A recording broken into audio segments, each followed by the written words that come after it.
하나님의 교회는 항상 하나님의 은혜를 누리지만, 하나님의 교회는 항상 하나님의 은혜를 누리죠. 그렇지만 사탄의 시험도 항상 있다라는 것을 우리가 알아야 됩니다. 사탄은 하나님의 나라를 허는 게 목적이에요.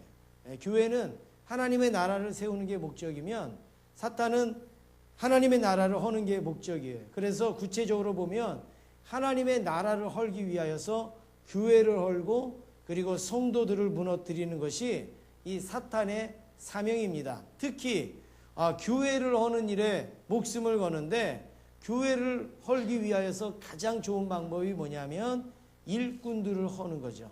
일꾼들을 흔들어 놓으면 교회가 사탄의 공격에 허물어지게 되어져 있습니다. 오늘 이 초대교회의 일꾼들도 바로 이런 사탄의 공격을 받습니다. 그 공격이 오늘 이 본문에 나오고 있는데, 여기서 우리가 미리 결심해야 할 것은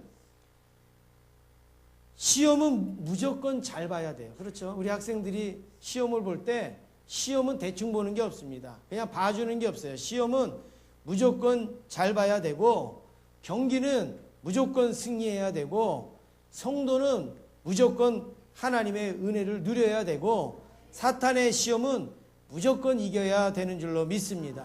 사탄의 시험은 봐주는 거 없는 거예요. 지나가는 거 없는 거예요. 한번 져주는 것도 없는 거예요. 사탄의 시험은 무조건 이겨야 되는 겁니다. 시험이 오지도 않게 해야 될 뿐만이 아니라 왔다 할지라도 일곱 길로 도망가도록 우리가 사탄을 이겨야지, 사탄의 시험에 넘어가고 맥을 못 추는 것은, 그거는 바로 하나님의 교회가 무너지는 첫 단계라는 것을 알 수가 있습니다. 그러면 이 사탄의 시험을 누가 이길 수가 있습니까? 바로 하나님이 이기시고, 그리고 교회가 이기고, 그리고 우리들도 얼마든지 이길 수 있다고 말씀하고 있습니다. 왜냐하면 내가 이기는 게 아니라 내 안에 계신 예수님으로 인하여서, 내 안에 있는 믿음으로 인하여서 얼마든지 이 사탄을 물리칠 수가 있습니다. 이제 초대교회에 어떤 시험이 들어왔고 또 이 어떻게 시험을 물리쳤는가, 이것을 한번 살펴보기를 원합니다. 첫 번째는 초대교회의 갈등을 우리가 살펴볼 수가 있습니다. 시험은 뒤로 후퇴할 때 찾아오지 않습니다.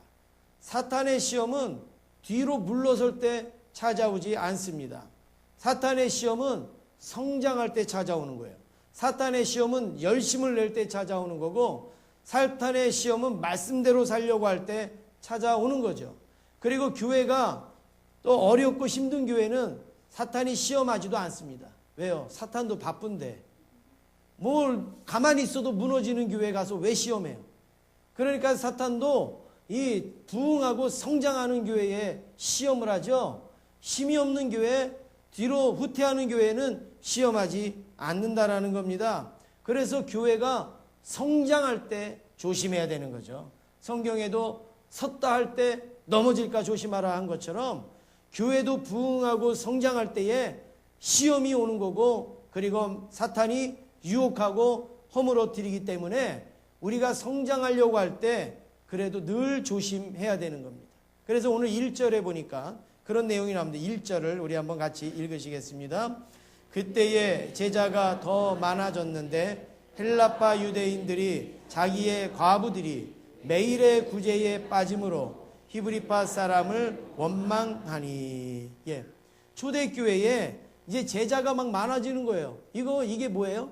초대교회가 부흥하고 있는 거죠. 초대교회가 막 성장하는 거죠. 그냥 막 제자가 밀려 들어오는 거예요. 그런데 그러면 교회가 힘이 있어야 되고 은혜로워야 되는데 내적으로는 원망과 시비가 나타나게 되어진 거죠. 자꾸 불평하는 소리가 나오죠. 자꾸 원망하는 소리가 나오는 거예요. 이게 뭐냐면 시험이에요. 이 불평의 소리가 나오는 것 자체가 시험이고, 원망하는 그 소리가 나오는 게 그게 시험입니다. 그래서 여러분, 내가 불평하고 원망하는 그런 어떤 자리나 그런 대화나 어떤 이런 것은 사실이라 하더라도 그 자리에 있으면 안 되는 거예요. 왜냐하면 내가 시험에 드는 거죠. 내가 시험에 들면 나만 시험에 드는 게 아니라 내가 속해 있는 부서가 시험에 들고, 내가 속해 있는 그 어떤 그 일들이 시험에 들고, 그러다가 보면 교회가 시험에 드는 거예요. 그러면 교회가 시험에 들면 그 성장이 멈추고, 그리고 이 교회가 어려운 그런 난간에 처해지게 되기 때문에 그렇습니다. 그래서 이 초대교회는 두 부류의 구성원이 있었습니다. 헬라파 유대인이 있었고 히브리파 유대인이 있었어요. 아주 알기 쉽게 제가 말씀을 드리면, 히브리파 유대인은 뭐냐면 처음부터 이스라엘에서 태어나가지고 이스라엘 밖에 나가지도 아니하고 이스라엘 안에서 그냥 유대인으로서 이렇게 자라다가 예수님을 믿은 사람이 히브리파 유대인이에요.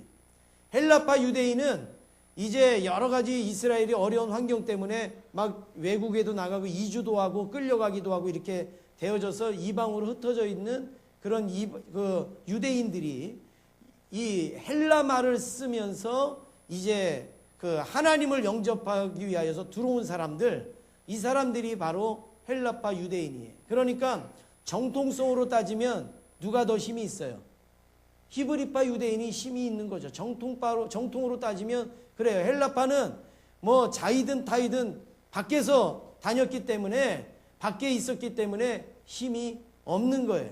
그런데 이 교회에, 초대교회에 누가 대체적으로 일을 하고 있었냐면 히브리파 유대인들이 대체적으로 일했어요. 그렇겠죠.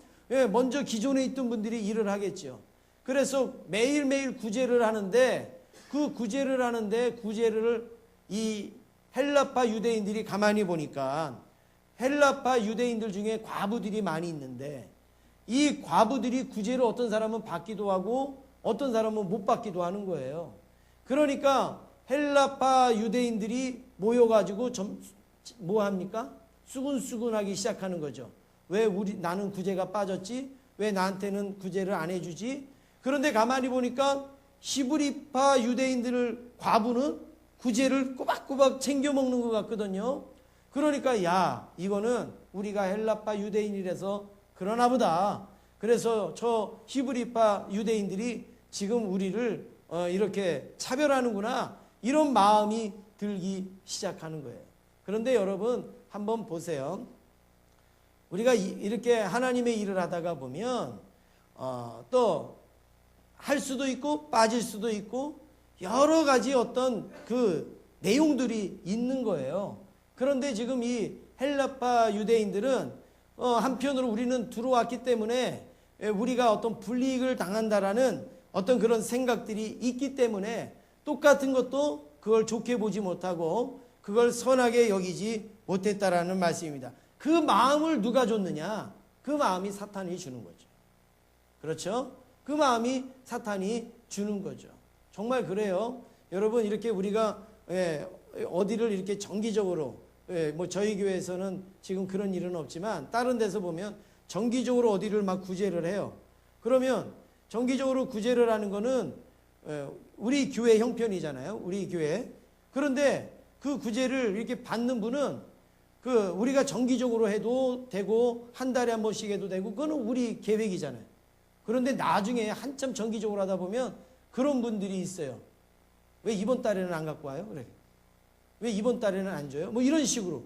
여러분, 그거는 당연한 게 아니잖아요. 교회가 할 수도 있고 못할 때도 있고 더 많이 할 때도 있고 적게 할 때도 있고 교회의 형편과 사정이 따라서 달라지는 것인데 그걸 당연히 여겨지는 그런 마음들이 막 생기죠.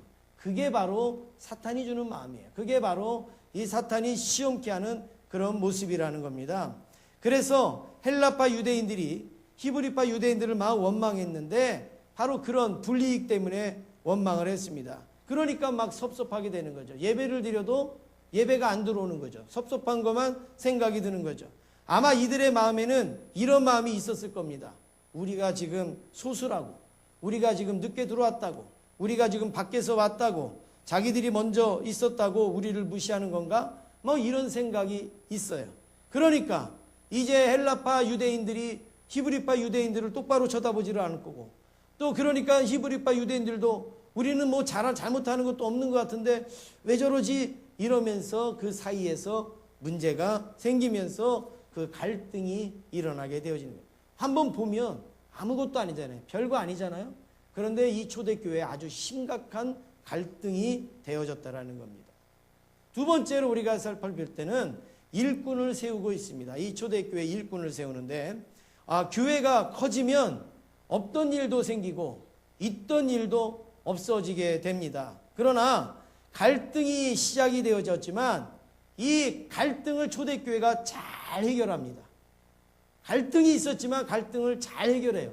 그러니까 이 초대교회에 더 큰 부흥이 일어나게 되어지는 거죠. 2절 말씀을 우리 같이 읽겠습니다. 2절 말씀입니다. 12사도가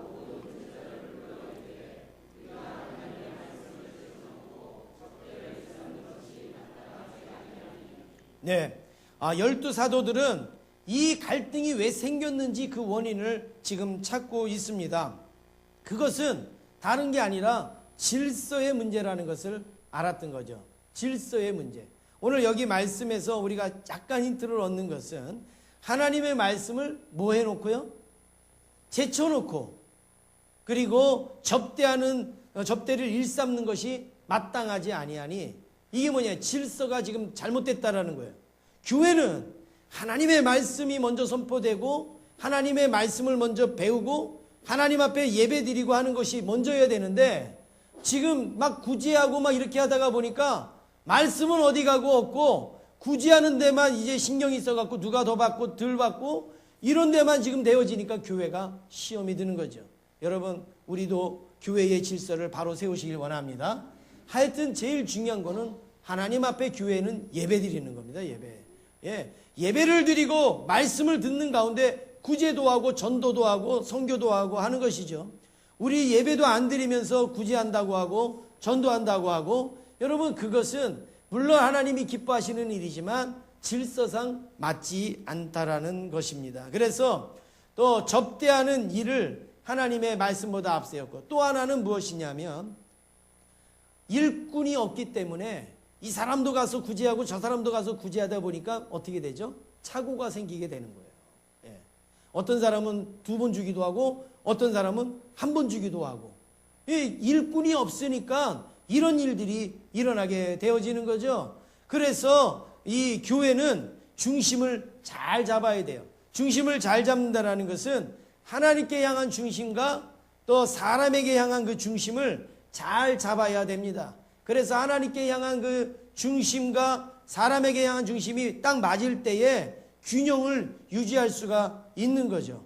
하나님께로만 너무 치우치면 사람들이 또 소외가 되어지고 사람에게 너무 치우치면 하나님에게 소외가 되어지는 거죠. 그래서 이 균형을 잘 잡아야 되는데 말씀은 누가 전하는 거예요? 사도들이 전하는 거예요. 사도들이. 그런데 지금 사도들이 말씀도 전하고 구제도 하고 막 하다 보니까 정신이 없는 거예요. 그러니까 막 하기도 하고 빠지기도 하고 하는 거예요. 그래서 여기에 말씀에 질서를 잡는데 말씀을 전하는 일에 전무하는 사람, 구제하는 일에 전문하는 사람 이렇게 지금 나누기 위하여서 일꾼을 세우고 있습니다. 여러분 그렇습니다. 바로 이런 질서가 잘 이루어져야 교회가 역동적으로 이루어질 수가 있어요. 저희 교회만 해도 그렇지 않습니까? 제가 설교하고 제가 방송하고 제가 반주하고 안내하고 그렇게 되면은 뭐가 되겠어요? 그렇죠? 아무것도 될 수가 없는 거죠. 저는 설교 준비하고 또 설교를 하면 방송실에서는 또 방송을 하고 또 반주자는 반주하고 안내자는 안내하고 또 주방봉사자는 주방봉사 이렇게 일꾼들이 세워져서 일을 하니까 교회가 예배를 온전히 드릴 수가 있게 되는 거죠. 그게 안 되면 예배를 드리는 건지 일을 하는 건지 뭘 하는 건지 알 수가 없다라는 거예요. 그래서 교회의 질서를 위하여서 그 맡을 일꾼들을 뽑는 것이 오늘 본문에 나오고 있습니다. 3절 말씀을 같이 읽겠습니다. 3절입니다.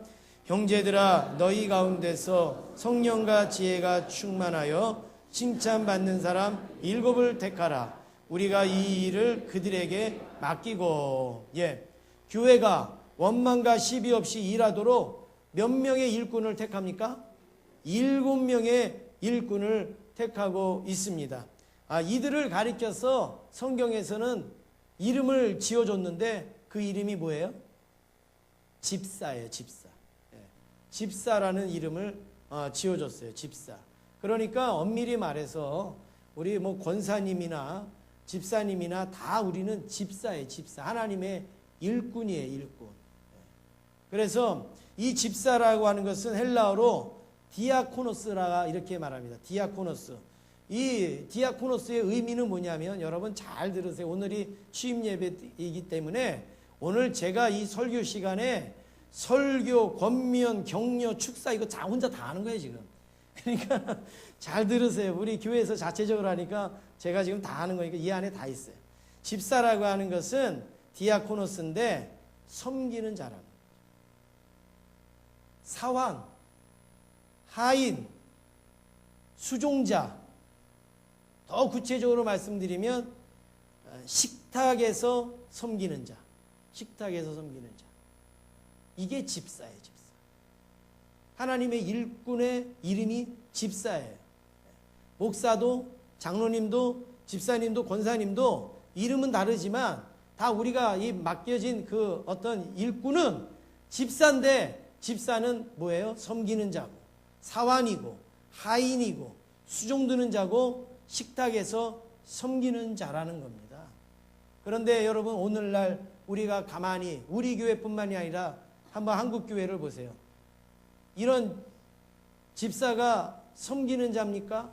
사환입니까? 하인이에요? 아니잖아요. 집사 되면 승진한 것 같잖아요.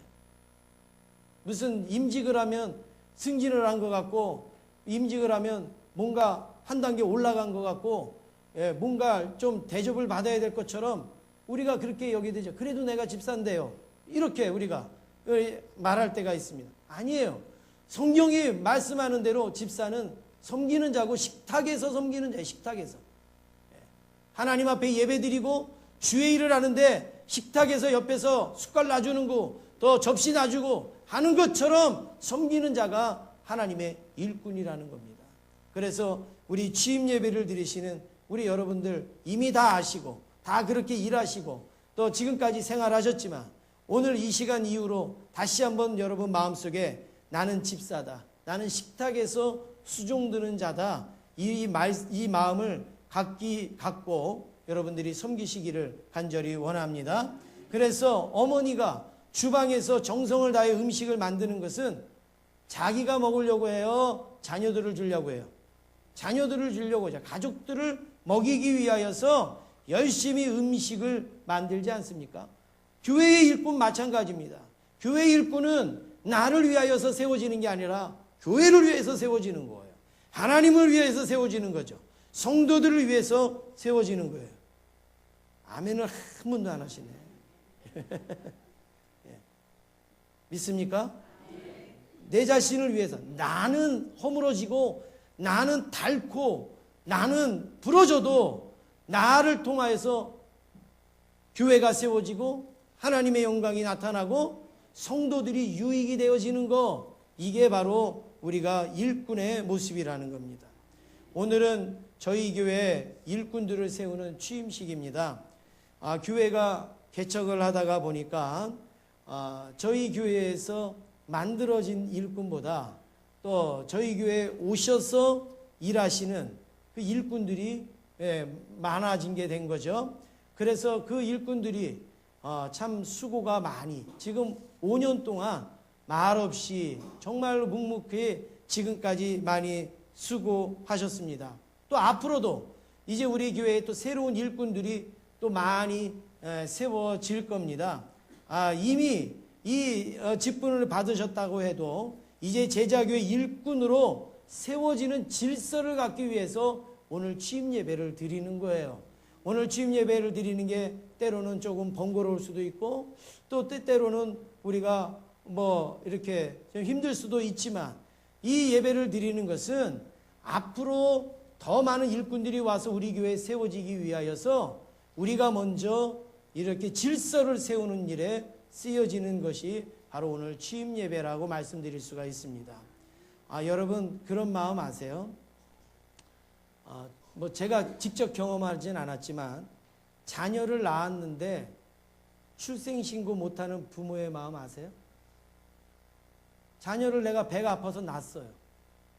그런데 여러 가지 사정으로 인해서 출생신고 못해요. 1년이 지나고 2년이 지나고 못해요. 그 부모님에게는 한이 될까요? 안 될까요? 한이 되죠.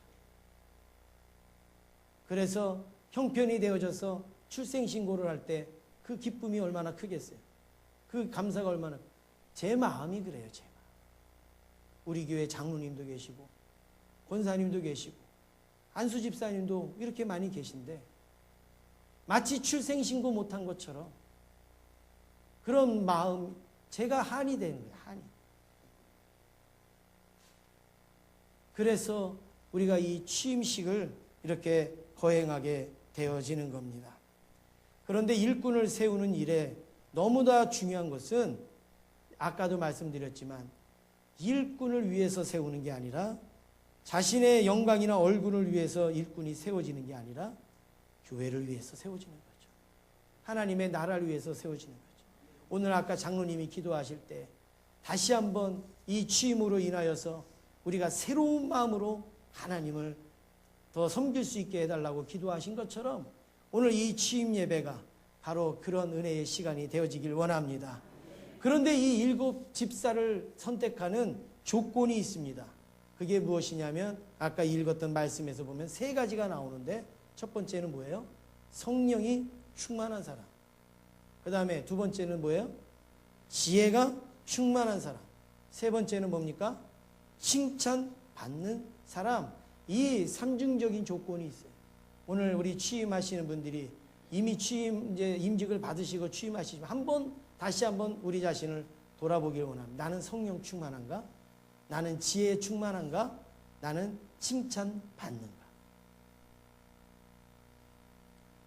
성령이 충만하다라는 말씀이 무엇이냐면 일꾼은 무슨 일을 해도 신앙으로 일을 해야 되는 거죠.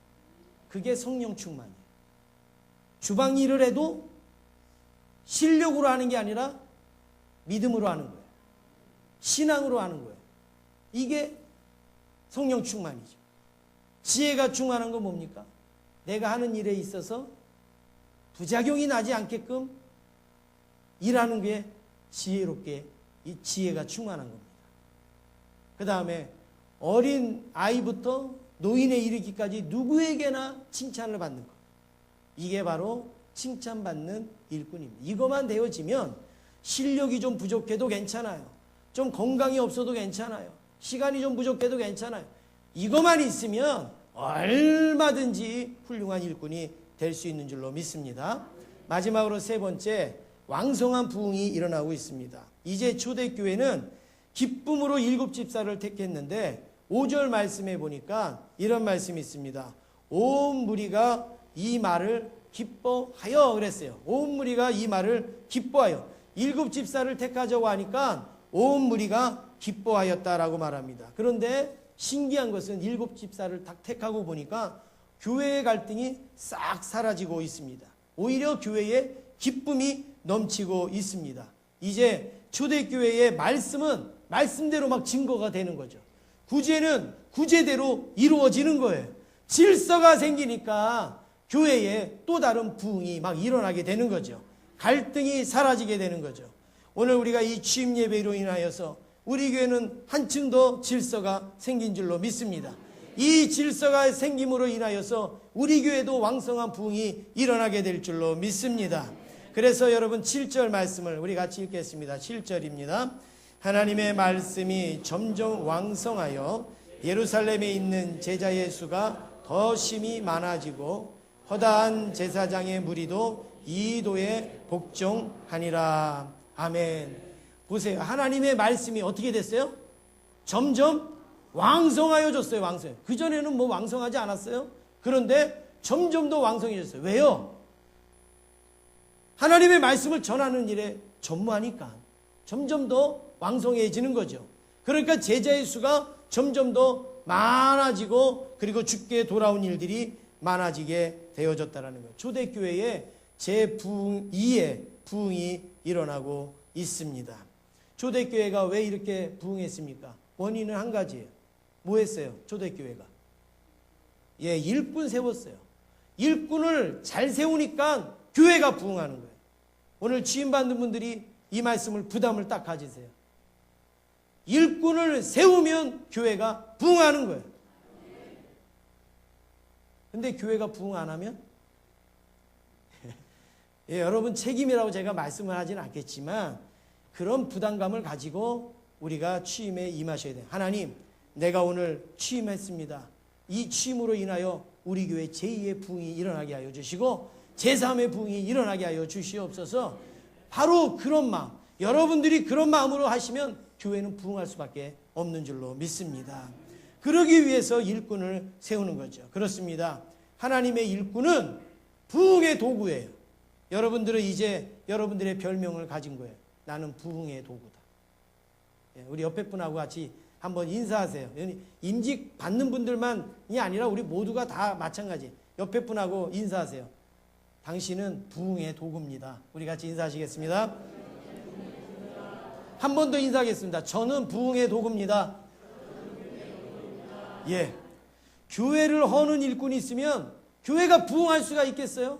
할 수가 없죠. 그런데 교회를 세우는 일꾼들이 많으면 그 교회는 부흥할 수밖에 없다라는 사실입니다. 그렇다고 여러분 너무 심하게 부담 갖지 마세요. 세 가지만 잘하시면 돼요. 뭘 잘하면 돼요?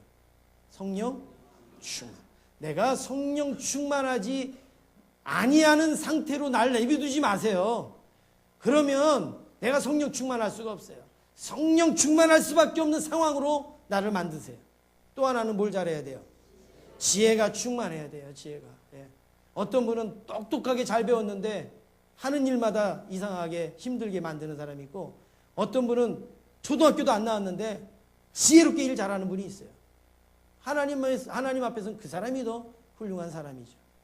그래서 항상 하나님 앞에 하나님 내 말이나 행동이나 일에서 지혜가 있게 하여 주시옵소서 기도하시고, 그 다음에 뭐 하나 잘해야 돼요? 칭찬 들어야 되죠. 칭찬. 아이들도 우리 장로님, 우리 집사님, 권사님, 또 우리 초신자들도 우리 집사님, 권사님, 이거 그렇게 돼야 되죠. 근데 나는 다 좋은데 난 저 사람 보기 싫어서 나 교회 나오기 싫어. 이렇게 되어지면 이게 아주 힘들지 않습니까? 오늘 이 세 가지만 잘하면 될 줄로 믿습니다. 한번 복습하겠습니다. 뭘 잘해야 되죠? 성령 충만, 그 다음에 지혜 충만, 그 다음에 칭찬받는 일꾼. 이렇게 되어지면 하나님께서 여러분들을 부흥의 도구로 써주실 줄로 믿습니다. 사랑하는 성도 여러분, 오늘의 말씀은 취임자들에게 해당하는 말씀이 아니에요. 우리 모두의 말씀이고 우리 모두가 다 하나님의 일꾼이라는 말씀입니다. 우리 모두가 하나님의 도구로 사용되어지기를 주님의 이름으로 축원합니다.